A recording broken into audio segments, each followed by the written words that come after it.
A nossa entrevista de hoje é sobre a reforma trabalhista, um tema tão discutido na atualidade. Quem está conosco para falar sobre o assunto é o juiz do trabalho Luciano Ataíde Chaves, titular da 2ª Vara do Trabalho de Natal. Ele também já foi ex-presidente da ANAMATRA, Associação Nacional dos Magistrados do Trabalho. Doutor Luciano Ataíde, é um prazer mais uma vez recebê-lo aqui no nosso programa Justiça e Trabalho para conversar agora sobre um assunto tão recorrente no seio da sociedade. Né? De fato, é um prazer mais uma vez estar aqui com vocês e o tema está produzindo aí uma repercussão, uma pauta aí da Justiça do Trabalho também. Muito bem. Doutor Luciano, qual é a avaliação que o senhor faz desse momento histórico no qual se propõe uma reforma na legislação trabalhista? Ou seja, essa reforma é realmente necessária historicamente? É difícil fazer um juízo de valor num tema tão complexo como é o tema do mundo do trabalho. Em geral, essa pressão por reforma sempre existiu. Nunca houve um momento em que se julgasse adequado a legislação do trabalho, até mesmo porque você tem uma relação trabalhista que é tensionada por natureza. É uma relação historicamente tensionada. O capital ele precisa pressionar a força de trabalho para ter lucro. É a lógica, é a equação do capital. A função do direito do trabalho é atenuar essa tensão, essa pressão e garantir um patamar civilizatório mínimo para a dignidade do ser que trabalha, ou seja, do trabalhador. Historicamente essa é a posição. Então, assim, eu diria que nunca haverá um tempo que não se questionará a legislação trabalhista num sistema capitalista. A questão é saber qual é a natureza do processo histórico que a gente vive agora e em que ele se diferencia ou o que o caracteriza. Eu diria que, de certa maneira, há um questionamento importante quanto ao excesso, talvez, de legislação.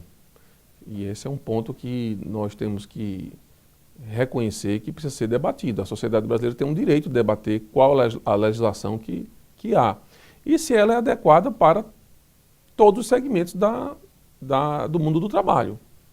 Agora, eu lhe perguntei isso em função de que existe um argumento enfatizado pelas correntes que mais acreditam que é necessária essa reforma nesse momento, na legislação trabalhista, de que a CLT, de que a legislação trabalhista, né, que é oriunda lá de 1940, ela é uma legislação atrasada, né, que precisa de modificações e atualizações agora para a nossa época.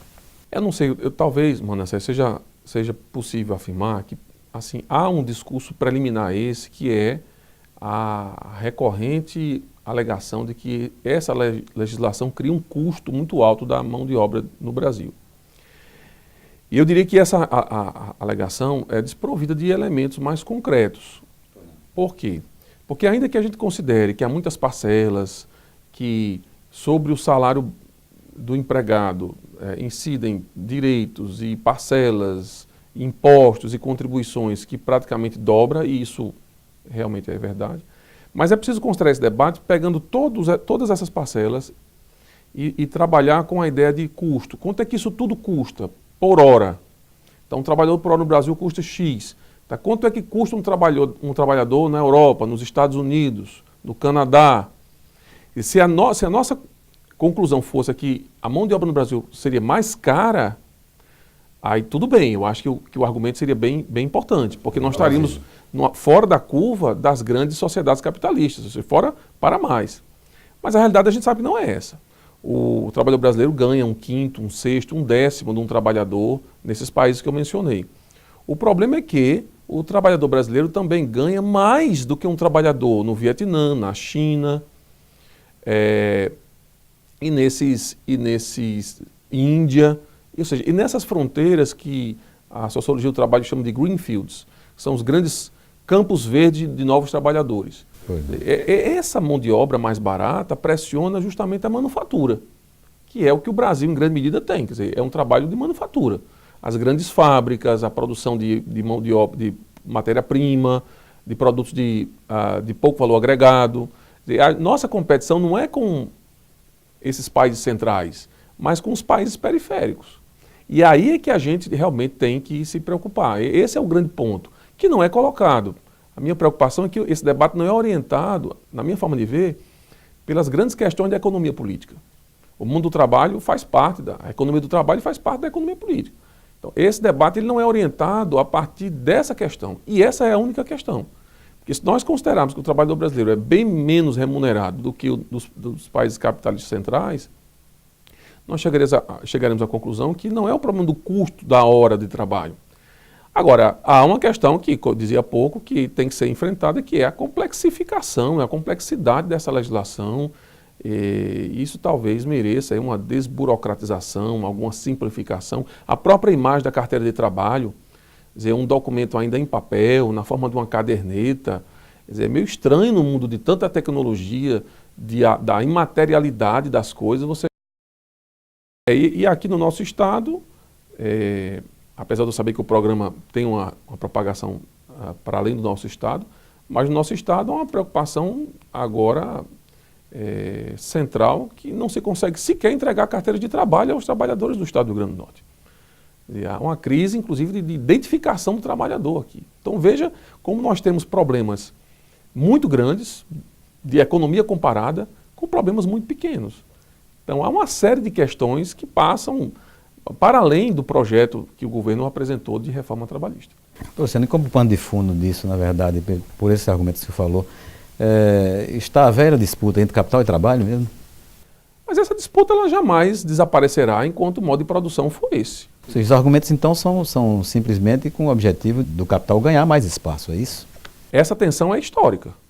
E ela coloca a sociedade brasileira, mas a sociedade global, na situação de que também não pode deixar de atuar na harmonização desses interesses. Eu lembro uma frase do historiador Luiz Felipe de Alencastro, que é a seguinte: pior do que ser explorado pelo capitalismo é não ser explorado pelo capitalismo. Dizer, se o modelo capitalista é um modelo também opressor, explorador, mas ao mesmo tempo uma sociedade que não tem emprego, não tem empregabilidade... Também não funciona. Também não funciona. Então nós estamos, no fundo, no meio dessa contradição, no meio dessa tensão, dessa dialética entre capital e trabalho. É nesse cenário, e no caso da Justiça do Trabalho, nós estamos aí nesse núcleo, né, da tensão. Eu acho que essa é a grande questão. Se vai desaparecer, a sua pergunta, não. Enquanto a sociedade for capitalista e observar esse modo de produção, isso não vai desaparecer. Agora, a reforma na legislação é necessária? Em termos de setorização da legislação, modernização, talvez aglutinação de algumas parcelas, simplificação de alguns procedimentos, algumas rotinas, eu acredito que sempre haverá espaço para modernização. O que historicamente vem se sucedendo, né, na CLT. O problema da CLT é que ela, quando foi pensada, ela foi pensada num Estado centralizador e a partir de um tipo de trabalhador, especialmente trabalhador urbano, porque quando a CLT foi editada não se aplicava sequer aos trabalhadores rurais nem a domésticos. Então o que a gente tem hoje é uma sociedade que a legislação trabalhista se aplica de maneira geral, mas você tem situações em que pensar em duração do trabalho, na forma como é descrito na CLT, não se aplica, simplesmente não tem condições materiais de aplicação. Então, isso já tem sido objeto de negociações coletivas e de qualquer maneira, isso avançou. Mas eu acho que sempre há espaço para debater e modernizar. Eu acho que nenhum pensador, nenhum estudioso, nenhum profissional da área pode dizer que não há espaço para debater o mundo do trabalho. Doutor Luciano, quais os aspectos mais polêmicos do texto da proposta de reforma trabalhista agora? Mas é uma pergunta que eu gostaria que o senhor respondesse no próximo bloco. Nós vamos fazer um breve intervalo e dentro de instantes nós voltamos com Justiça e Trabalho.